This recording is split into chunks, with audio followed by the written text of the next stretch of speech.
साथियों नमस्कार। आज हम भूगोल के 7वीं सीरीज का प्रारंभ करने जा रहे हैं और आपको बताते चलें कि इस सीरीज जो चल रही थी उसमें 12वीं के एनसीईआरटी का पूरा सिलेबस मैंने कवर करने का प्रयास किया है।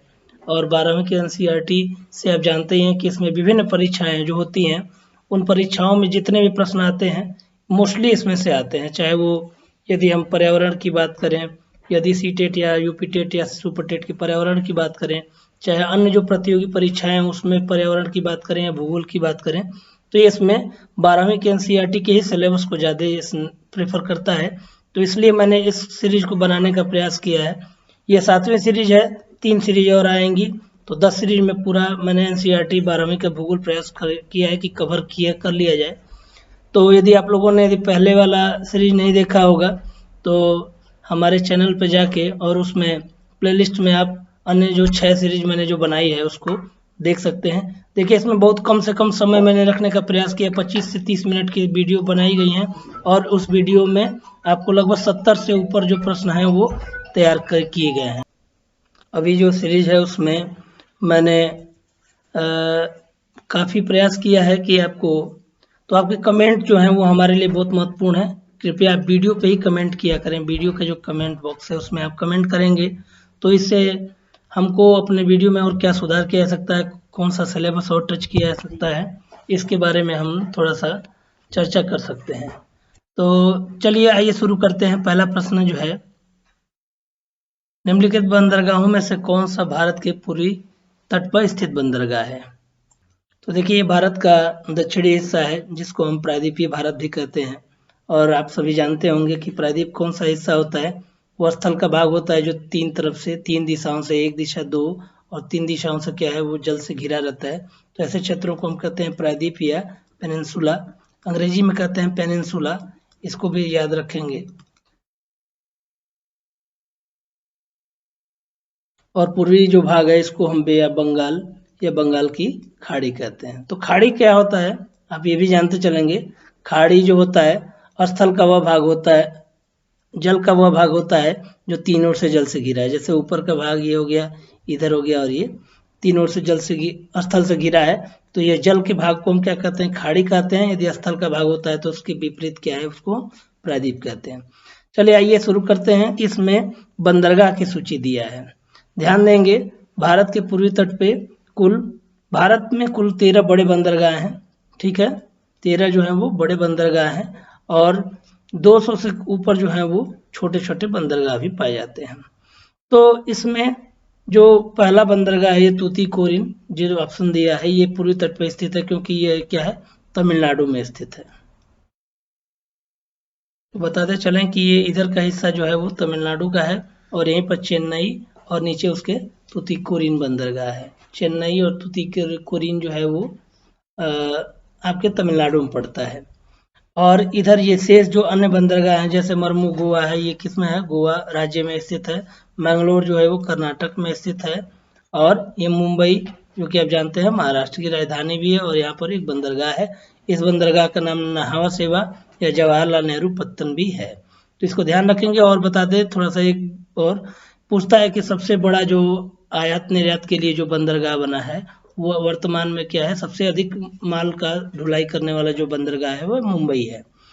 चलिए, और इधर यहाँ पर न्यू मैंगलोर बंदरगाह है, इसके ऊपर थोड़ा सा मरमू गोवा है और यहाँ पर जो है वो मुंबई है। तो इस प्रकार से बंदरगाह। आइए 13 बंदरगाहों की सूची भी देख लेते हैं। आपके सामने 13 जो बड़े बड़े बंदरगाह हैं, इसको जरूर आप नोट कर लेंगे, स्क्रीनशॉट ले सकते हैं इसका। ये जो ब्लू कलर से दिखाई पड़ रहा है ये क्या है? भारत के पश्चिम तट पर स्थित, सॉरी ये यहाँ तक तमिलनाडु इसमें छूट गया है। तमिलनाडु जो है ये इसी में पूर्वी तट पे आएगा, ठीक है। और ये ऊपर के जो बंदरगाह हैं ये है पश्चिम तट के बंदरगाह, पश्चिम तट के बंदरगाह। और नीचे के जो बंदरगाह हैं ये यहाँ तमिलनाडु से लेके और नीचे ये सभी पूर्वी तट के बंदरगाह हैं। तो इसको भी आप जरा नोट कर सकते हैं। दूसरा प्रश्न है कि बालाघाट प्रसिद्ध है। तो ध्यान देंगे, पहले तो आपको बता दें कि बालाघाट जो है वो मध्य प्रदेश में स्थित है, ठीक है। और वो प्रसिद्ध है मैंगनीज के लिए, ठीक है ना, मैंगनीज के लिए प्रसिद्ध है। और इसमें मैग्नीज और तांबा के लिए प्रसिद्ध है। यदि तांबा भी ऑप्शन रहता तो आप ध्यान देंगे कि तांबा के लिए भी प्रसिद्ध है, जो कि यहाँ पर मलज खंड, आप नाम सुने होंगे, मलज खंड भी है। तो ये मलज खंड जो है तांबा के लिए प्रसिद्ध है और ये मलज खंड यहीं पर बालाघाट जिले में स्थित है। और दूसरा बात कर लिया जाए, इसमें यूरेनियम जो है वो, यूरेनियम के लिए जो है वो झारखंड की जदगुड़ा जो खान है, झारखंड की जो जादूगुड़ा खान जो है वो झारखंड में की प्रसिद्ध है। और हीरा के लिए तो जानते हैं पन्ना मध्य प्रदेश की प्रसिद्ध है, ठीक है। और लोहा के लिए जो है झारखंड, उड़ीसा, छत्तीसगढ़, ये जो राज्य हैं इसके लिए प्रसिद्ध हैं। ये बड़ा महत्वपूर्ण प्रश्न है कि कोयम्बटूर जो है तमिल, ये सूती वस्त्र उद्योग किस राज्य में स्थित है। तो आइए देखते हैं कि किस राज्य में है। तो ये बता दें आपको कि ये तमिलनाडु में राज्य में है, ठीक है। और इस कोयम्बटूर को एक उपनाम से भी जानते हैं, इसको दक्षिण भारत का मानचेस्टर कहते हैं। अब सवाल आएगा कि मानचेस्टर क्यों प्रसिद्ध है। तो मानचेस्टर जो है वो ग्रेट ब्रिटेन में सूती वस्त्र उद्योग के लिए प्रसिद्ध जो एक है नगर है सूती वस्त्र के लिए। तो इसलिए बता दें कि सूती वस्त्र का उत्पादन यहाँ तमिलनाडु में, इस माने दक्षिण भारत में सबसे बड़ा केंद्र जो है सूती वस्त्र का है, इसलिए इसको दक्षिण भारत का तमिलनाडु कहते हैं। इसमें दूसरा एक ऑप्शन, तो ये इसका सही उत्तर जो होगा ये तमिलनाडु होगा। लेकिन एक अन्य ऑप्शन जो दिया अहमदाबाद, इसको भी जानते हैं, अहमदाबाद भी सूती वस्त्र के लिए प्रसिद्ध है और ये गुजरात राज्य में है। और गुजरात राज्य को भी मानचेस्टर की उपाधि दी गई है। वो कौन सा है, तो पश्चिम भारत का मानचेस्टर कहा जाता है गुजरात को, पश्चिम भारत का, ध्यान देंगे। और एक और मानचेस्टर है, 3 नगरों को मानचेस्टर की उपाधि दी गई है। एक नगर है कानपुर, ठीक है, और कानपुर जो है वो उत्तर प्रदेश में है। इसको क्या कहते हैं, उत्तर भारत का मानचेस्टर कहते हैं। तो देखिए इसमें हमने 3 प्रश्नों को कवर किया, उत्तर भारत का मानचेस्टर, तो इसको आप याद रखेंगे। चौथा प्रश्न है कि दामोदर नदी घाटी किससे संबंधित है। तो आपको बता दें कि पहले कि दामोदर नदी घाटी जो है वो झारखंड से संबंधित है, ठीक है ना, झारखंड। और ये आगे जब बढ़ती है तो ये वेस्ट बंगाल में भी प्रवाहित होती है। दामोदर नदी को पहले हम बंगाल का शोक भी कहते थे, लेकिन अब डैम वगैरह बन जाने के कारण अब यह इसके पानी का भरपूर उपयोग हो जाता है और इसका हम उपयोग कर लेते हैं। तो बता दें कि दामोदर नदी घाटी में बहुत ही ज़्यादा औद्योगिकरण हुआ है और यहाँ पर क्या है, इस्पात के कारखानों को लगाया गया है। आप लोग नाम इस्पात के कारखाने मतलब स्टील के, ठीक है ना, स्टील के कारखानों को यहाँ पर लगाया गया है और झारखंड में। और यहाँ पर स्टील के कारखानों के लिए जो कच्चा माल है वो क्या है, कोयला होता है और लोहा होता है। तो लोहा भी मिल जाता है झारखंड में और कोयला। तो ये जो घाटी है असली देखा जाए तो ये दामोदर नदी घाटी जो है वो कोयला के उत्पादन से संबंधित है। अगला फैक्ट है कि ये निम्नलिखित में से कौन से बिहार की रबी फसल है। तो रबी फसल बिहार की हो या उत्तर भारत की हो, ये एक ही बात कही जाएगी इसमें। तो ध्यान देंगे, धान, मूंगफली और मक्का, ये जो कि तीनों क्या है, ये खरीफ की फसल है। क्या है, खरीफ की फसल। खरीफ की फसल वो होती है जो गर्मियों बरसात के प्रारंभ में बोई जाती है और जाड़े के प्रारंभ में इसको हम काट लेते हैं। तो ये खरीफ की फसल हो गई। तो शेष जो बचा तो इसका उत्तर क्या हो जाएगा, गेहूं की फसल। ये जो है रबी की फसल है। गेहूं की फसल के साथ साथ क्या क्या है, तो दलहन, ठीक है ना, दलहन और तिलहन की जो फसलें हैं ये जो है वो रबी के अंतर्गत आती हैं। और फसलों के वर्गीकरण में एक तीसरा जो वर्गीकरण है, खरीफ हो गया, रबी हो गया और जायद। तो जायद की वो फसल होती है जो रबी की फसल कटने के बाद गर्मियों में, जैसे सब्जी है, खीरा ककड़ी है, तरबूज है, इस सब का उत्पादन जो होता है उसको जायद के अंतर्गत रखा जाता है। चलिए फ्रेंड्स, अगला प्रश्न है 6वां कि भारत के किस राज्य में सॉफ्टवेयर तकनीकी पार्क स्थित नहीं है। तो आपको बताते चलें कि सॉफ्टवेयर पहले तकनीकी पार्क क्या होता है। तो आप लोग कंप्यूटर में थोड़ा बहुत जानते होंगे। तो उसमें है कि सॉफ्टवेयर हार्डवेयर होता है। तो सॉफ्टवेयर में जितने एप्लीकेशन वगैरह बनाए जाते हैं इनको हम सॉफ्टवेयर की संज्ञा देते हैं। तो सॉफ्टवेयर को डेवलप करने के लिए सरकार क्या करती है, किसी एक निश्चित क्षेत्र को डेवलप करती है, उसमें तमाम सुविधाएं वो देती है, बिजली से लेके पानी, बैंकिंग, सुरक्षा, ये सब सारी सुविधाएं वो दे के और उसको डेवलप करती है। तो बता दें कि इसमें जो सही इसका ऑप्शन होगा वो छत्तीसगढ़ होगा। बिहार के पटना में भी है, ध्यान देंगे। अभी आप लोग को सॉफ्टवेयर टेक्नोलॉजी पर एक अलग से वीडियो बनाने जा रहे हैं। तो फ्रेंड्स एक देखते हैं, ये STPI लिखा हुआ है। इस TPI का मतलब होता है software technology park of India, ठीक है। तो ये आपको बता दें कि ये इतने सॉफ्टवेयर टेक्नोलॉजी पार्क आपके भारत में मौजूद हैं, और इनकी इस जो टेक्नोलॉजी पार्क की जो शुरुआत हुई थी 1991 में, ये भी प्रश्न पूछा हुआ है कि सॉफ्टवेयर टेक्नोलॉजी पार्क का जो शुरुआत है वो कब हुआ था। और दूसरा इससे संबंधित क्या पूछता है कि ये किस मंत्रालय के अंतर्गत काम करता है। ये सूचना प्रौद्योगिकी मंत्रालय के अंतर्गत काम करता है। इसको ज़्यादा ध्यान देंगे, इस पर एक अलग से वीडियो हम आपको जरूर उपलब्ध कराएंगे। चलिए अगले प्रश्न की बात करते हैं। तो निम्नलिखित में से कौन सा औद्योगिक केंद्र जो है छत्तीसगढ़ में स्थित है। छत्तीसगढ़ में बताते चलें कि ये भिलाई जो है वो छत्तीसगढ़ में स्थित है और ये दुर्ग जिले में स्थित है, ठीक है ना। और भिलाई की स्थापना, भिलाई में क्या स्टील प्लांट है, और इसकी स्थापना जो है वो रूस के सहयोग से की गई थी। और बताते चलें यहाँ पर सेल की जो factory steel authority of India limited के द्वारा ये स्थापित किया गया है। और सबसे अधिक जो है स्टील का प्लांट यदि देखा जाए तो रेलवे के स्टील के लिए यहीं का इसी के उपयोग होता है। रेल की पटरियों के लिए यही भिलाई के स्टील का उपयोग होता है। अन्य ऑप्शन पर चर्चा करते हैं कि बोकारो क्या है, तो बोकारो में भी स्टील की फैक्ट्री है। बोकारो में भी स्टील की फैक्ट्री है। बोकारो कहाँ है, झारखंड में है। और सेलम क्या है, सेलम में भी स्टील की फैक्ट्री है। ध्यान देंगे ये जो है ना सभी के सभी औद्योगिक केंद्र ही हैं। और सेलम जो है वो तमिलनाडु में स्थित है, तो दोहराने के लिए आपको बताते चलें। और ये बरौनी क्या है, बरौनी बिहार में स्थित है, बेगूसराय जिले में। और यहाँ पर क्या है, ऑयल रिफाइनरी है। तो कई बार पूछता है कि कई ऑयल रिफाइनरियों के भी नाम पूछता है, जिसमें से बरौनी भी एक फेमस वो है।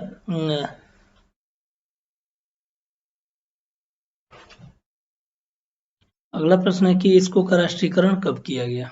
जानते हैं इसको है क्या पहले तो इसको जो है वो भारतीय लौ और इस्पात कंपनी को हम इसको भी कहते हैं, या इसको है Indian iron and steel company, ठीक है ना। ये जो इसका फुल फॉर्म है Indian iron and steel company, इसका नाम है इसको।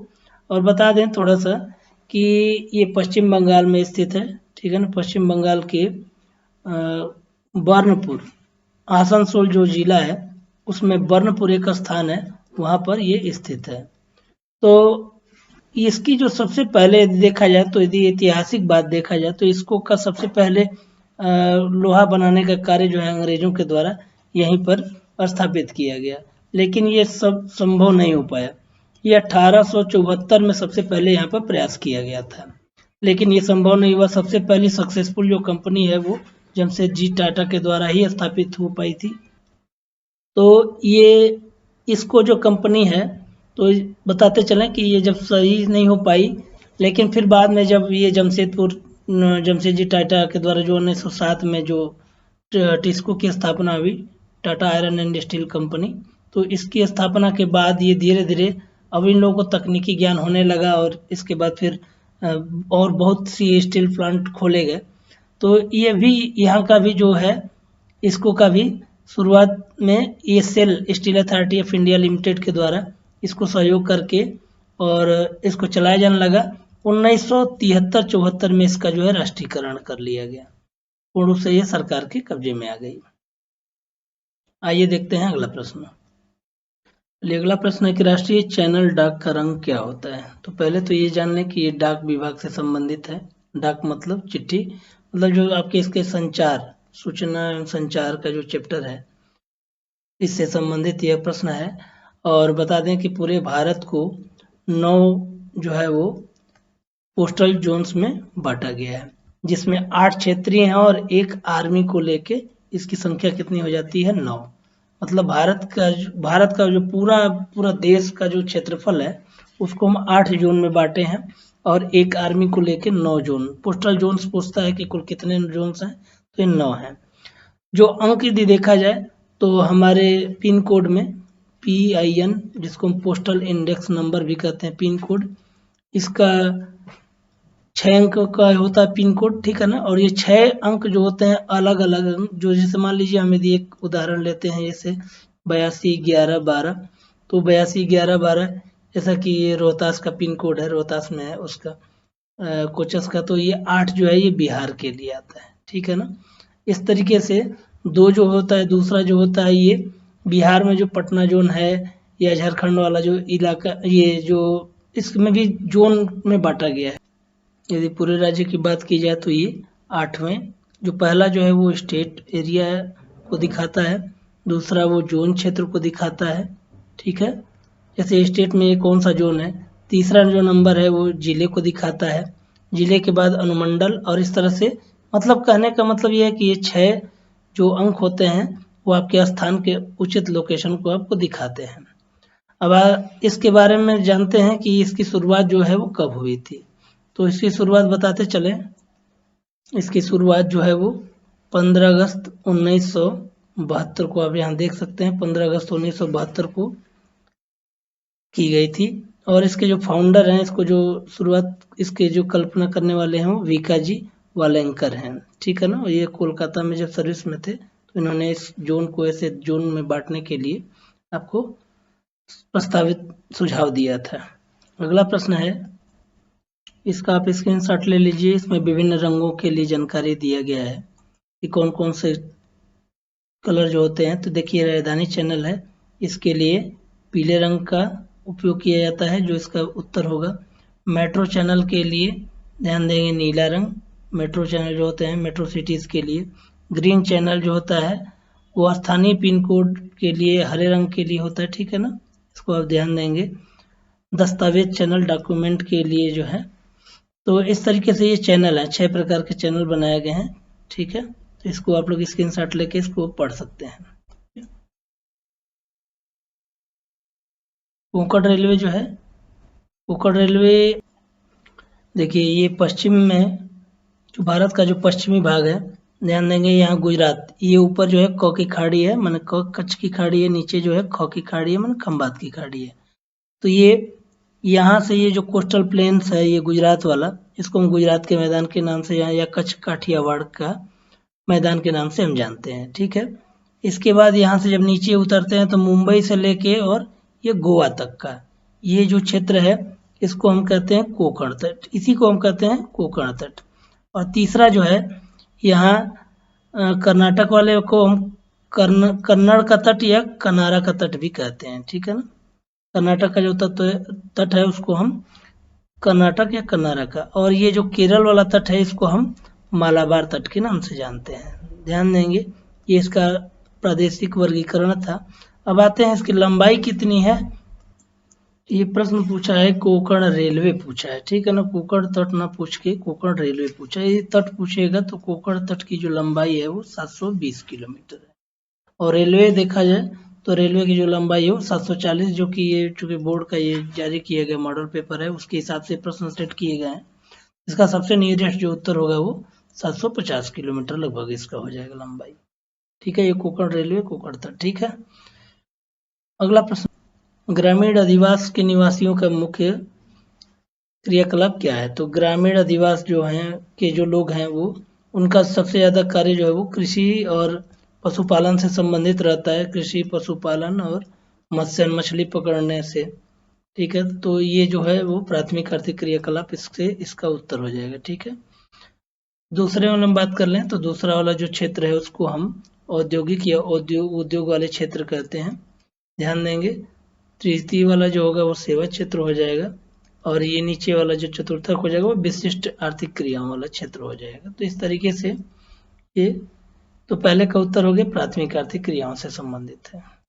ये बताते चलें, ये प्रश्न जो है पूछा गया कि भारत में प्रथम नाभिकीय ऊर्जा परियोजना किस स्थान पर शुरू हुई थी। तो ये है तारापुर, ठीक है ना। तारापुर जो है वो महाराष्ट्र में है, और ये यहाँ पर जो शुरू होता है BW मतलब बॉइलिंग वाटर रिएक्टर, जो BWR जो था ये प्रारंभ किया गया था। और यहाँ जो रिएक्टर जो पहला शुरू किया गया था उस रिएक्टर का नाम था अप्सरा, ठीक है ना। और अप्सरा ये पूछता है कि ये भी पूछ देता है कि भारत का पहला नाभिकीय रिएक्टर कौन सा था। तो ये हो गया, तो इस प्रश्न का सही उत्तर जो हो गया तारापुर हो गया। अन्य के बारे में जान लेते हैं। कलपक्कम जो है वो तमिलनाडु में है। तमिलनाडु में 2 परमाणु ऊर्जा केंद्र हैं, कलपक्कम और कुडनकुलम, ठीक है ना। कैगा जो है वो कर्नाटक में है, और नरौरा जो है वो उत्तर प्रदेश में है, तो इस प्रकार से आप इसको भी थोड़ा ध्यान रखेंगे। चलिए अगला प्रश्न है कि विस्तृत व्यापारिक अन्न उत्पादन कृषि कहाँ से संबंधित है। तो आइए इसका उत्तर देखते हैं। तो बताते चलें कि विस्तृत जो व्यापारिक अन्न उत्पादन ये क्या है। विस्तृत करने का मतलब जो बड़े क्षेत्रों पर, ठीक है ना। तो बड़े क्षेत्र कोई ऐसे जगह जहाँ पर जनसंख्या कम हो और खेतों का आकार जो है बड़ा होता है, तो ऐसे स्थानों पर क्या किया जाता है कि बड़े बड़े फार्म हाउस के रूप में खेती का काम करता है। तो ये जो प्रेरी, पंपास और स्टेपी जो मैदानी भाग हैं, इन जगहों पर गेहूं और मक्का की बड़े बड़े फार्म बना के खेती की जाती है। गेहूं और मक्का के साथ साथ में इन फार्म हाउसों पर यहाँ पर बड़े स्तर पर दूध और मांस के लिए पशुओं का पालन भी किया जाता है। तो ध्यान देंगे, पूछा है कि विस्तृत व्यापारिक अन्न उत्पादन निम्नलिखित में से कहाँ नहीं किया जाता है, ठीक है ना। तो ध्यान देंगे, इसमें 3 ऑप्शन है जहाँ पर किया जाता है और ये मानसूनी प्रदेश जो है यहाँ पर नहीं किया जाता। तो यहाँ किया किस प्रकार की कृषि जाती है, तो ये जीवन निर्वाह प्रकार की कृषि की जाती है। जीवन निर्वाह मतलब केवल जीने के लिए, मतलब भोजन के लिए जितना भी अन्न का उत्पादन होता है वो अपने उपयोग के लिए किया जाता है। यहाँ पर मुख्य रूप से जो गेहूँ, चावल और सब्जियों, फलों की खेती यहाँ पर की जाती है। तो ये मानसूनी जो प्रदेश हैं वो कौन कौन से हैं, जैसे कि भारत और चीन जो हैं इसके बड़े, भारत, चीन, ब्राज़ील और मिस्र, ये जो देश हैं मानसूनी एशिया, मानसूनी क्षेत्रों के, मानसूनी प्रदेशों के क्षेत्रों में इस प्रकार की जीवन निर्वाह प्रकार की कृषि की जाती है। इसका सही उत्तर हो जाएगा कि यहाँ पर नहीं किया जाता है, ठीक है। शेष जो है प्रेरी, आप जानते ही हैं, उत्तरी अमेरिका, ठीक है, और ये पंपास जो है वो दक्षिण अमेरिका के घास के मैदान, स्टेपी जो है वो रूस के घास के मैदानों में। तो चलिए अगला प्रश्न देखते हैं, किस महाद्वीप में जनसंख्या वृद्धि दर सर्वाधिक है। तो बताते चलें कि इस समय अफ्रीका महाद्वीप में जनसंख्या वृद्धि दर जो है सर्वाधिक है। और ये क्यों है, क्योंकि यहाँ पर अभी मृत्यु दर जो है वो तेजी से कम हो रही है, जिसके कारण यहाँ पर जनसंख्या वो बढ़ रही है। तो क्यों कम हो रही है, क्योंकि चिकित्सा सुविधाओं का विकास जो है वो इस महाद्वीप में हो रहा है। इस कारण यहाँ की जनसंख्या जो है बहुत तेजी से बढ़ रही है। पूछता है कि जनसंख्या वृद्धि दर यदि सर्वाधिक है तो इसका उत्तर योग्य। यदि पूछता है न्यून कहाँ है, तो न्यून आपको बता दें ये यूरोप में है। यूरोप में जो जनसंख्या वृद्धि जो है वो सबसे कम है। अगला प्रश्न है कि निम्नलिखित में से कौन सा विकास का सर्वोत्तम वर्णन करता है। तो विकास क्या बता दें, वो विकास क्या है, एक बृहद, यदि देखा जाए कि किसी भी क्षेत्र में कई पहलुओं पर यदि हम उसके विकास को नापने का कार्य करते हैं तो इसको विकास कहते हैं। इसी का एक छोटा सा पार्ट है वो है वृद्धि। वृद्धि क्या है, गुणात्मक, जिसको हम नाप सकते हैं, ठीक है ना। और विकास क्या होता है, जिसके बहुत से ऐसे तथ्य हैं जिनको हम नापा नहीं जा सकता। तो इसमें क्या सर्वोत्तम वर्णन जो करने वाला कार्य है वो गुणों में जब धनात्मक वृद्धि होती है तो इसको हम कहते हैं विकास का होना, है ना। अगला प्रश्न है कि सहकारी कृषि सर्वाधिक सफल रही है। तो बता दें सहकारी कृषि की जो शुरुआत हुई थी बहुत पहले जो है वो डेनमार्क में और नीदरलैंड, बेल्जियम जो देश हैं इन जगहों पे शुरू हुई थी। और यदि देखा जाए तो इसका सही उत्तर जो होगा वो डेनमार्क होगा, क्योंकि यहाँ का जो प्रत्येक व्यक्ति है, यहाँ के प्रत्येक नागरिक क्या है, ये सहकारी जो अच्छा सहकारी होता क्या है, तो सहकारी ये होता है कि जब कलेक्टिव, सामूहिक रूप से जब कृषक मिल के और किसी बड़े भूखंड पर एक साथ खेती का कार्य करते हैं सामूहिक रूप से, तो इसको हम सहकारी कृषि कहते हैं। इसमें लोक समिति बना लेते हैं, जैसे हम लोग के यहाँ भी कोऑपरेटिव सोसाइटी वगैरह का भी संकल्पना किया गया है, लेकिन हम लोग के यहाँ ये बहुत ज़्यादा सफल नहीं है क्योंकि इस पर सरकार का बहुत कम नियंत्रण होता है। और यहाँ पर इसका उत्तर जो होगा वो डेनमार्क होगा। डेनमार्क जो कि यूरोप का एक देश है, इसकी राजधानी जो है वो कोपेनहेगन है। एक प्रश्न और इससे याद आ गया कि एक सहकारी कृषि होती है, एक सामूहिक कृषि होती है। तो सामूहिक वाले में क्या होता है कि समूह में जब लोगों को इकट्ठा करके और सरकार एक क्षेत्र को दे देती है कि इस पर आप खेती का कार्य करिए। तो सामूहिक कृषि जो है वो रूस में ज़्यादा प्रसिद्ध है और इसको हम कोल खोज कहते हैं। कोल खोज कहते हैं। ये भी प्रश्न पूछा हुआ है कि कोल खोज कहाँ का कृषि प्रणाली है। देखिए जब भी कोई प्रश्न आता है तो उसमें यह जरूर देख लेना चाहिए कि उसमें प्रश्न में कहीं निगेटिव तो नहीं पूछा है, जैसे ये नहीं था, ठीक है ना। तो जैसे पूछा कि प्रवास का प्रतिकर्ष कारक। प्रवास का प्रतिकर्ष कारक मतलब होता है जिसके कारण जो लोग हैं एक स्थान को प्रतिकर्ष मतलब छोड़ के चले जाते हैं कहीं बाहर। तो किस किस कारण छोड़ के चले जाते हैं? तो जलाभाव यदि कहीं होता है उसके कारण भी छोड़ के चले जाते हैं, बेरोजगारी होता है उसके कारण भी छोड़ के चले जाते हैं, महामारी होती है तो उसके कारण भी, युद्ध होता है, युद्ध या अशांति होती है तो उसके कारण भी लोग एक स्थान को छोड़ के चले जाते हैं। तो इसमें नहीं पूछा है, मतलब यदि जहाँ पर चिकित्सा और शैक्षणिक सुविधाएं अच्छी होती है वहां पर लोग आकर बसना पसंद करते हैं। नहीं पूछा तो इसका सही जो उत्तर होगा वो ये हो जाएगा। और 3 जो है ये कौन कौन से कारक हैं? ये प्रतिकर्ष कारक हैं और यही जो है वो नहीं है। अगला प्रश्न है, रसदार फलों के कृषि से संबंधित क्षेत्र है तो ये बताते चलें। इसका जो उत्तर होगा वो भूमध्य। देखिए ये दो टॉपिक हैं, ये बहुत ही कंफ्यूजन करने वाले होते हैं। तो भूमध्य रेखा वाला नहीं होगा, भूमध्य रेखा या विषुवत रेखा दे तो ये नहीं होगा, ठीक है ना। भूमध्य सागर के चारों तरफ जो दोनों तरफ के जो क्षेत्र हैं, जैसे ये अफ्रीका है, अफ्रीका के बाद ये ऊपर वाला इलाका है, तो इस स्थान पर जो होता है वो यही क्षेत्र जो भूमध्य सागरीय होता है और ये रसदार खट्टे फलों के लिए प्रसिद्ध है। अंगूर की खेती यहीं पे होती है। इस क्षेत्र की विशेषता है कि यहाँ पर भूमध्य सागरीय क्षेत्र वो होता है जहाँ पर जाड़े में बारिश होती है और गर्मी जो होता है शुष्क होता है। अगला प्रश्न है कि वो कौन से उद्योग हैं जो दूसरे उद्योग के लिए कच्चे सामग्री तैयार करते हैं? ध्यान देंगे, इन उद्योगों को हम आधारभूत उद्योग कहते हैं, मतलब जो एक उद्योग से दूसरे उद्योग के लिए।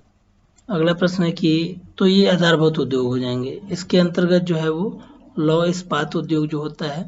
अब लौह इस्पात उद्योग क्या होता है कि इसमें जब ये इसका प्रयोग करते हैं तो इससे विभिन्न प्रकार की मशीनें बनाई जाती हैं, चादर बनाए जाते हैं। जैसे मान लो लोहे का हमने चादर बना दिया, ये लोहे का चादर क्या होता है उस या लोहे के छड़ बना दिए तो इस लोहे के छड़ से हम क्या बनाते हैं? जंगले बनाते हैं, दरवाजे बनाते हैं और विभिन्न प्रकार के सामग्री, तो इसको आधारभूत उद्योग भी कहते हैं, ठीक है।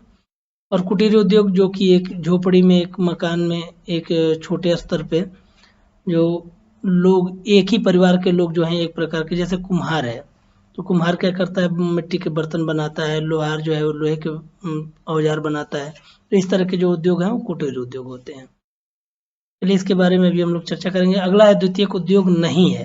ध्यान देंगे तो ये निर्माण हो रहा है, ये निर्माण हो रहा है, ये निर्माण हो रहा है, तीनों जो है वो द्वितीयक उद्योग है। और ये वनों से जो उत्पाद इकट्ठा करना, ये क्या है? ये प्राथमिक क्रियाकलाप के अंतर्गत आता है, इसको आप याद रखेंगे। अगला है चैनल टनल जोड़ता है। तो आप लोग चैनल टनल या इंग्लिश चैनल भी इसको कहते हैं, तो ये ध्यान देंगे। ये इंग्लिश चैनल जल का भाग हो गया और ये यहाँ पर लंदन को पेरिस से जोड़ने वाला, लंदन और फ्रांस को जोड़ने वाला। लंदन माने हो गया आपका इंग्लैंड, ठीक है, और पेरिस जो हो गया ये फ्रांस की राजधानी हो गया। तो ये हो गया इसका उत्तर। और अन्य ऑप्शन पर जरा चर्चा कर लेते हैं। बर्लिन जो है वो जर्मनी की राजधानी है, जर्मनी की, और ये ब्रुसेल्स जो है बेल्जियम की राजधानी है। तो इस प्रकार से, और ये और तो दिया ही ऑप्शन सही है। अगला है कि निम्नलिखित अमेरिकी देशों में से कौन सा ओपेक का सदस्य है? बताते चलें कि वेनेजुएला ये जो है वो दक्षिण अमेरिका का देश है जहां पर, जो कि ओपेक का सदस्य है। ओपेक है क्या? तो ये organisation of petroleum exporting countries, मतलब जो पेट्रोलियम के निर्यातक देशों का समूह है उसको हम ओपेक कहते हैं। 1960 में इसकी स्थापना हुई थी। वर्तमान में इसके 13 जो देश हैं वो शामिल हैं और इसमें जो है इक्वेडोर जो है वो एक और देश, अमेरिका के 2 देश, दक्षिण अमेरिका के 2 देश इसमें शामिल थे, इक्वेडोर। लेकिन इक्वेडोर जो है वो 1973 में आया था, फिर बाद में उसने एग्जिस्ट कर लिया अपने आप को। तो इस समय वो इक्वेडोर इसका देश सदस्य नहीं है। वेनेजुएला इसका सही उत्तर हो जाएगा। अगला है रेल जाल का सघनतम घनत्व पाया जाता है, तो इसका सही उत्तर हो जाएगा रेल मार्ग का जाल जो सघनतम पाया जाता है संयुक्त राज्य अमेरिका में, यूएसए में। अगला जो दिया है कि कौन सा प्रतिरूप नहरों, सड़कों, नदियों के किनारे, तो ये रेखाकार होता है, ठीक है ना। सोपानाकार हो जाएगा आपका, पहाड़ी क्षेत्रों में आयताकार हो जाएगा, जो जहाँ सड़कें काटती हैं उस जगह पर आयताकार हो जाएगा, वृत्ताकार जल के क्षेत्र के आसपास। तो ये इन जगहों पर जैसे जल, नदी, तालाबों के किनारे वृत्ताकार प्रकार के। तो मैंने प्रयास किया कि आपको अधिक से अधिक प्रश्नों के सटीक उत्तर दिए जाएं। आशा करता हूं कि ये वीडियो आपको बहुत पसंद आया होगा। आप इस चैनल को पर यदि नए होंगे तो इसको सब्सक्राइब करेंगे, ठीक है ना। और कमेंट करके ज़रूर बताएं कि आपको ये वीडियो कैसा लगा। ठीक है, और भी अधिक जो वीडियो पाने के लिए और मुद्दों पे पाने के लिए आप कमेंट ज़रूर करें।